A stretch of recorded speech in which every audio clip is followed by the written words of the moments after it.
Now we're on lesson 4, angles.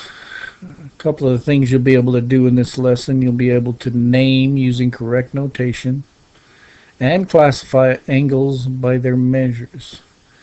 So let's look and see what an angle is first. Let's talk about a ray. A ray, as you remember, is an object consisting of one endpoint and continues infinitely in one direction. Here's a picture of what a ray looks like.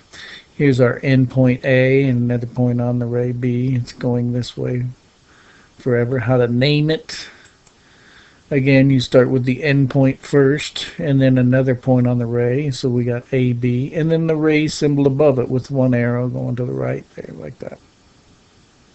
Now we go into this topic, an angle. What is an angle? An object consisting of two of these rays, called the sides of the angle, with a common endpoint, which is called the vertex. It looks like this. We can see the sides are ray AC and AB. The common endpoint is A, which is called the vertex of the angle. To name this angle, there's a couple of different ways. One way is by its vertex, putting the little angle symbol and then the vertex. This is angle A. There are times when we can't name it with just the vertex because there might be more than one angle that has the same vertex A. And so we name it with 3 letters. We start on one side like this. First the angle symbol. Then I start on one side of the angle, in this case B, and then go to the vertex A, and then to the other side C. Or the last one, I put the angle symbol, and I started at C, went to the vertex. The vertex is always in the middle of the 3 letters. CAB. So either way is correct.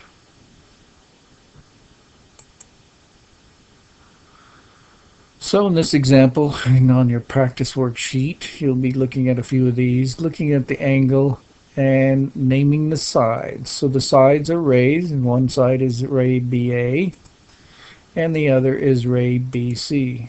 Don't forget the symbol on top, the ray symbol. The vertex is where these two meet. That is point B. Don't put a little angle symbol, it's just a point. We're naming the vertex, not the angle. The vertex is a point. And then 3 different ways you can name this angle by the vertex. Angle B.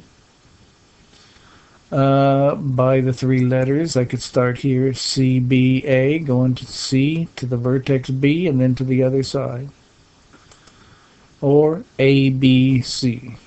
Notice the vertex is always in the middle of those 3 letters.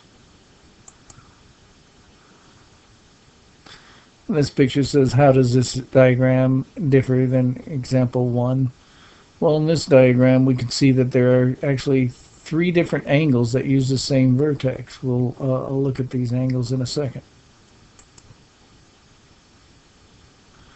The angles are QPS, this angle right here. Whoops, that's for a different problem. I'll do that in a minute.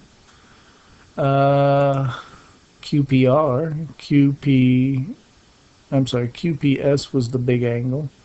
QPR was this little one with the 68 degrees in it. And RPS. So again, you can just name it by vertex because there's really 3 different angles in this picture that have this same vertex P. Now, just to look at how angles are measured. We'll look at this little picture right here. I've got a nice protractor in here that is used for measuring angles or drawing them in this case. If I start with one of my sides right here on this right side here, you can see that there's 2 different scales on this protractor. I'm going to open it up and start. You can see those numbers change. There's 18, 20 degrees, 30 degrees. Notice that we start at 0 here and work this way, so it doesn't go from 180 to 170, but this is the 0 side, so it goes 10, 20, 30. We're using that. This is basically what a 30-degree angle looks like. Now if we open it up wider, that's the measure of the angle. You can see it gets opened up wider, the angle, the measure gets bigger. That's how it's measured. There's a 50-degree angle. The sides are about the same length here, but it's how wide open it is. A good one to know is the 90-degree angle.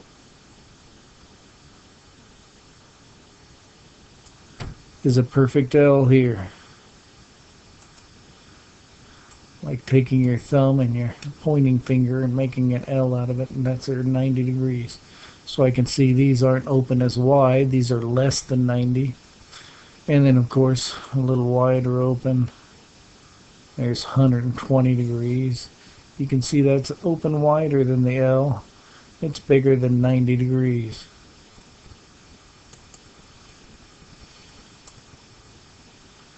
And then we'll see in a little bit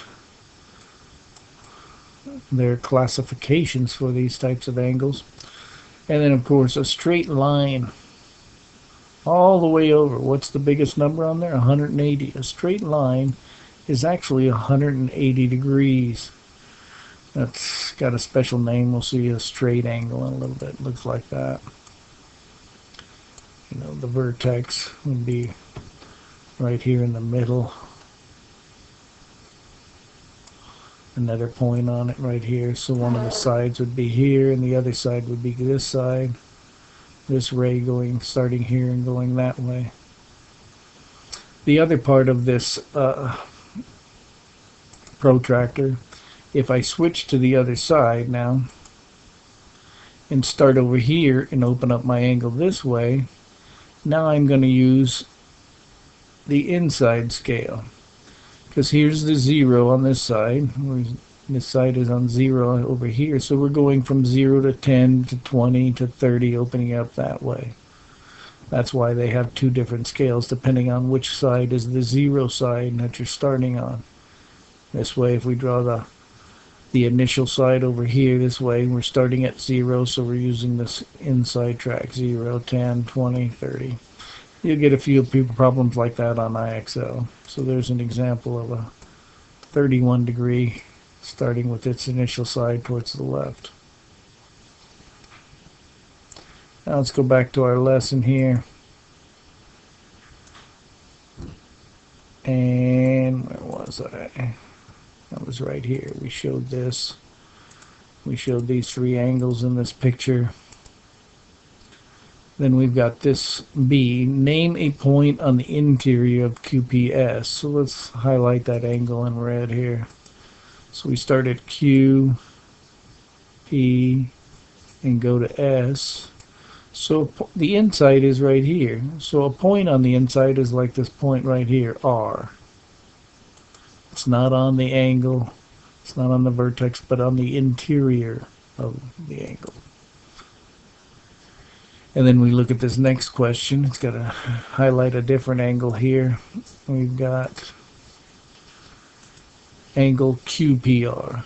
So Q, this side and this side make this angle to P to R. And they want exterior. So here's the inside. Anything else over here is on the outside, and they want a point on the outside would be point S. So you get a little question like that on your practice problems. Now in the D question, we have, well, before we get to it, we'll read this other little note right here. In item D below, you would read a little m and then angle QPR means the measure of angle QPR. So it says if the measure of QPR is 68 degrees, so this angle right here, QPR, is 68 degrees, and RPS, the measure of angle RPS, is 25. RPS is this other little angle. What is the measure of QPS? QPS would be the whole thing open. How wide is the whole thing open up? This big angle. So just like the segment addition postulate, we have the angle addition postulate. We can say this piece plus this piece equals this whole big angle. So if we add those up, we get 93 degrees. And yeah, that looks like it's open a little. Can't always go by looks. We can go by the angle measure here, but it's a little bigger than a 90-degree angle. Let's see what we got next here. This is the angle addition postulate. It says if R is in the interior of angle PQS. So here's PQS and R is in the interior. And then we make a ray going through that point, and we split this big angle into two other little angles. So then what does it say? The measure of PQR, this piece, plus what the other piece, which is RQS, this angle over here, equals the whole big angle, which is called PQS. So the piece plus the piece equals the whole thing again, just like with segments. We do the same thing with angles. So we'll do a few problems like that. So the measure of angle PQS is the whole thing, so I'll put it outside here. The pieces I put inside. 77 degrees. The measure of angle PQR is this one, is 32. They want to know the measure of RQS. So you do know you can take the whole thing minus one of the pieces to get the other piece. Sometimes I set it up in equations. If I call this is what I'm looking for, X, then I know the piece plus a piece equals the whole thing. I could set up an equation like that.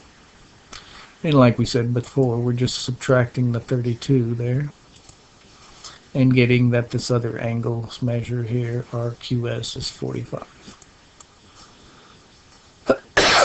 So we'll try a few of those, some with some algebra in them. So we start by looking at our picture and putting in the pieces.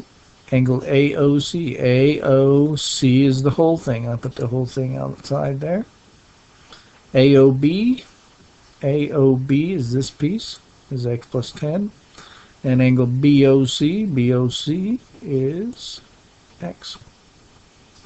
So now, piece plus piece equals the whole thing. There's our equation. I'm going to combine like terms. X plus X is 2X. We'll get rid of this plus 10 and get the 2X by itself by subtracting 10. We end up with 2X equals 60. Now we'll divide by 2 to get rid of this multiplication. And we get 1X, or X, equals 30. Then they wanted to know the measure of angle BOC. So BOC was just equal to X, which is 30. Angle AOB was equal to X plus 10. So we substitute our 30 in there for X that we just solved for and get 30 plus 10, which is 40.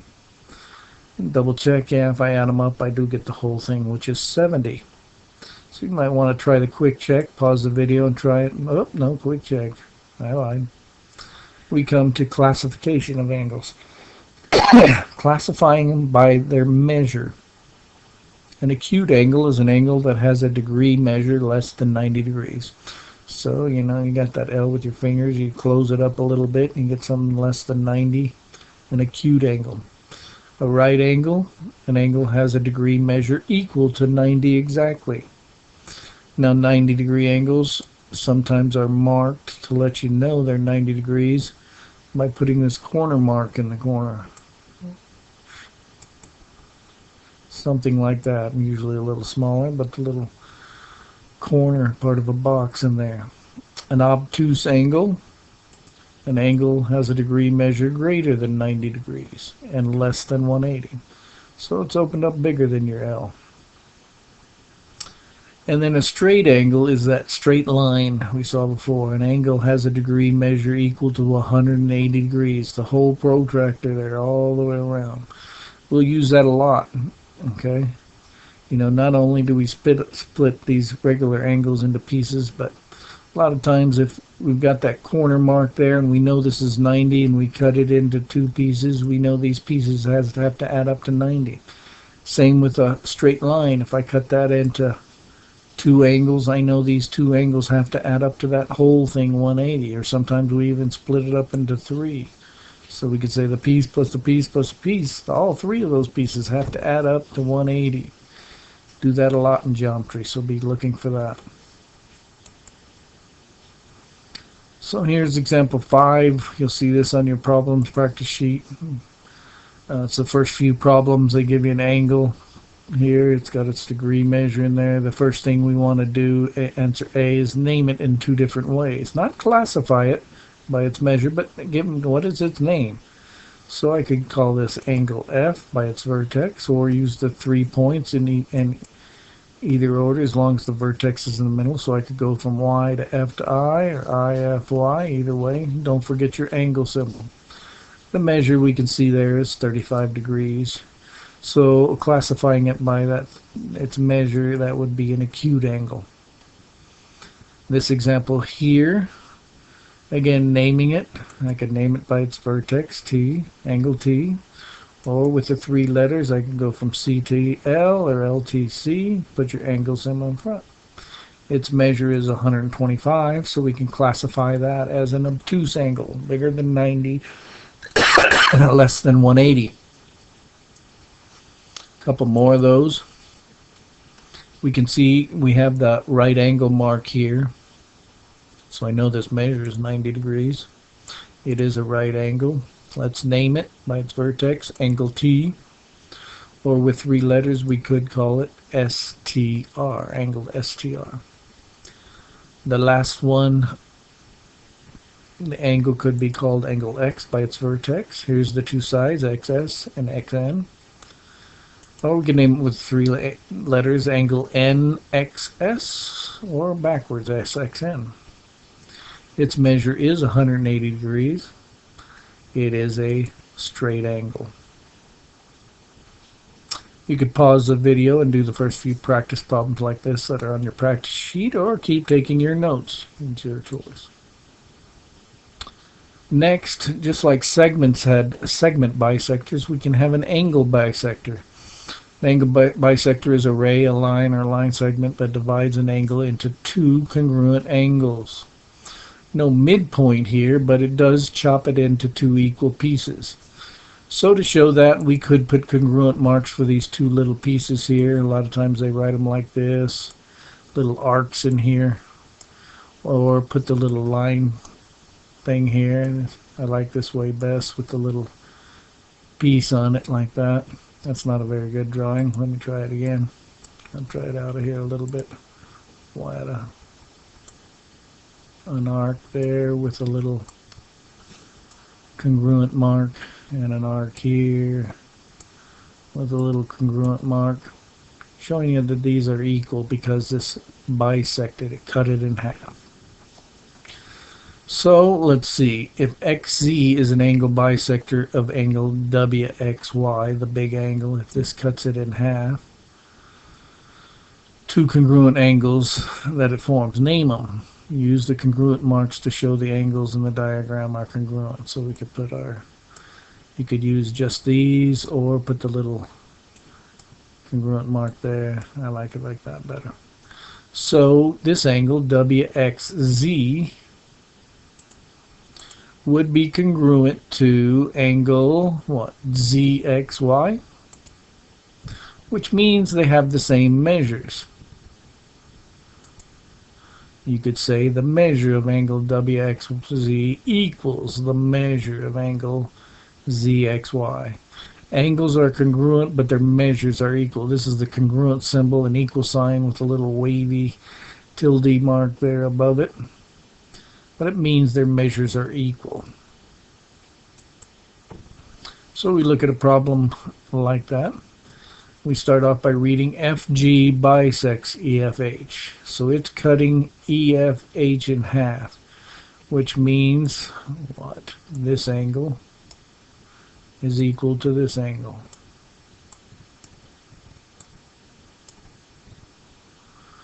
What do we have in our picture here? So angle EFG is 5x minus 10. So this piece is 5x minus 10. Angle GFH here is 3x plus 25. So to solve for x, we know these are equal. That's our equation. 5x minus 10 equals 3x plus 20.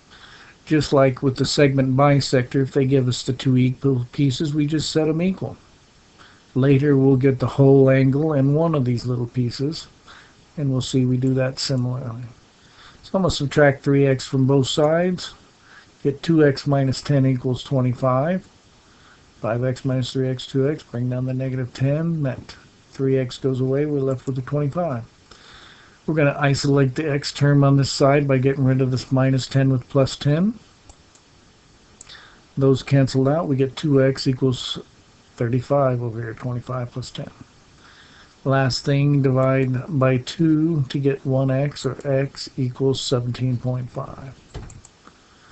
Now, they didn't ask us for any of these angle measures. If they did, we'd substitute the 17.5 in for x and do the arithmetic, and we could find that those two measures. Example 7. Again, I'm going a little quick. Pause and go back if you need to get those notes. Go ahead and see that we still have FG bisecting. We know these pieces are equal here. This angle equals this angle. So we put in our information GFH. GFH is this one. Is 3x plus 20. EFH is the whole angle. E to FH. So they gave us a piece in the whole. Again, we know that this piece doesn't equal this whole big angle, but this piece equals that piece, so we know this one's the same, 3x plus 20. Now we can say this piece, 3x plus 20 plus 3x plus 20 equals the whole thing, just like with our segments. Alrighty, so here's our equation. We'll combine like terms on this right side and get 3x, 3x, 6x. The 20 plus the 20 is 40. Now we got x's on both sides, so I got rid of these 4x's. Left me with 80 on this side, and 6x minus 4x is 2x, and bring the 40 down. So now we'll isolate x on this side by getting rid of that plus 40 with minus 40. We end up with 40. 80 minus 40 is 40, equals 2x. Divide by 2 and get x equals 20. Pause it if you need to copy some more notes. They didn't ask us for these measures, but we could have put in the 20 for any of these and solve for how big each of these angles are. That is it for now. So, you're going to work on your practice problems. Let me know if you need any help. Good work.